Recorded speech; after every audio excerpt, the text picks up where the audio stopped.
happened there? Why were you so upset with him? What happened there?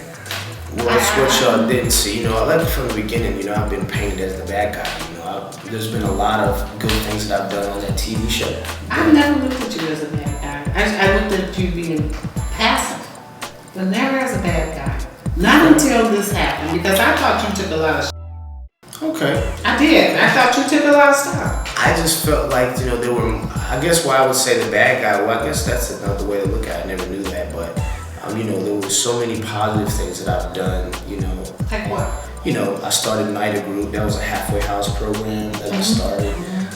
You know, I got certified by the Pardon and Parole Board of the state of Georgia.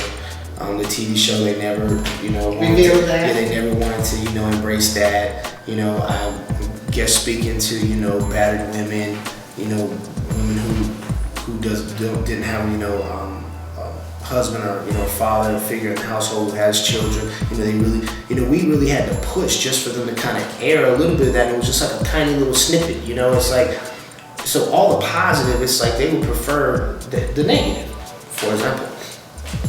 So that day, you know, I was really feeling good.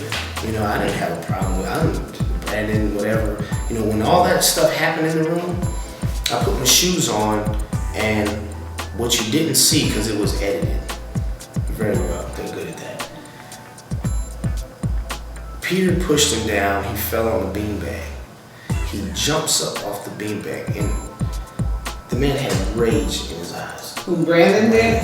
I'm talking rage. Why was he? Because at this point, like, he's really feeling like threatened, because at this point, Peter had to use force to push this man down. The beanbag's on the floor, so if you're going backwards, you're gonna trip over. So he falls on the beanbag, gets up, running. I jump in the middle of Peter, just like this. I'm like, yo, stop.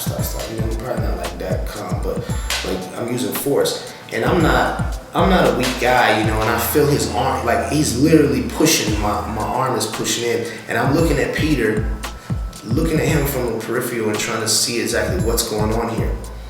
And I couldn't hold him. So at this point, I grabbed him by his throat. That might have been the wrong thing to do, but I couldn't like hold his body, you know, so I grabbed him by his throat to kind of contain him, and then he hit me in my eye. So He hit you in your eye? Yeah, no one saw that part. See, when he Which swung, eye? That one? Yeah, because I was like this. So, you know, he swung, and I seen it coming, and I kind of moved back, and it still caught me.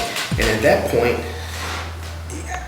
I lost it, because, you know, I'm the type of person, just, you know, who I am and where I'm from and how I was raised, and just, you don't put your hands on me, period, because I feel like...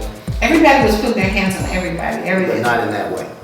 If you hit someone, you mean harm. So and it only takes one hit. This is like I did an interview before. It only takes one hit to hurt somebody, like majorly. One. You know, if you meant to put your hands on me, there was something going through your mind, you should have contained yourself. So whatever happened, you know, I'm not proud of it, because it was definitely bad, and it took me somewhere that I, you know, haven't been in a long time, and I didn't, you know, I wasn't proud of what happened. Who do you blame for the pillow talk thing?